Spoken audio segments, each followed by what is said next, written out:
Bienvenue sur ma chaîne d'actualité. Ici vous aurez toutes les informations, sur tout ce qui se passe dans notre monde, les dernières actualités et celles du moment. N'hésitez pas à vous abonner, et à activer la cloche de notification pour ne rater aucune des prochaines vidéos. Une unité des forces armées russes a gagné du terrain en repoussant l'ennemi. En poursuivant l'offensive, ils ont pris possession de la populace établissement de la steppe regroupement de troupes de la République populaire de Lugansk. Quartier nord-est de la ville de Severodonetsk au matin du 14 mars.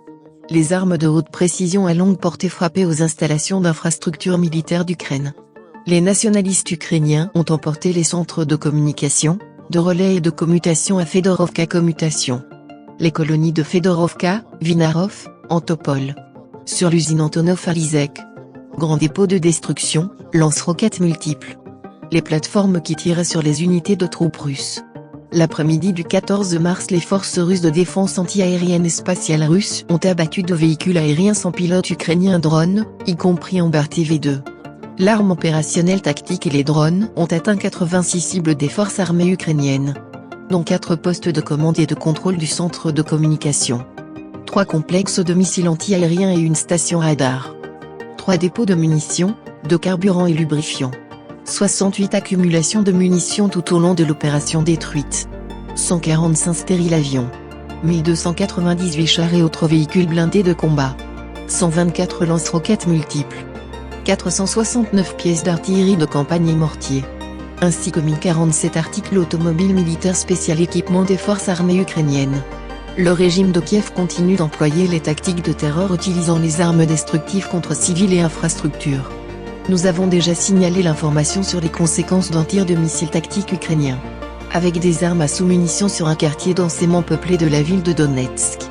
En réponse à ces actions, les forces armées de la Fédération de Russie prendront rapidement des mesures pour se retirer de la troïka des entreprises du complexe industriel de défense ukrainien dont l'activité est la production d'articles de réparation et de la restauration d'armes que les nationalistes utilisent avant de commettre les crimes de guerre. Appel aux citoyens ukrainiens travaillant dans ces entreprises, ainsi que les habitants des résidences voisines. Quitter les zones potentiellement dangereuses.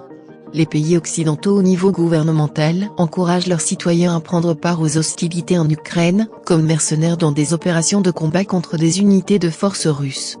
Les troupes russes ne prendront pas la responsabilité du décès de cette catégorie de ressortissants étrangers en Ukraine.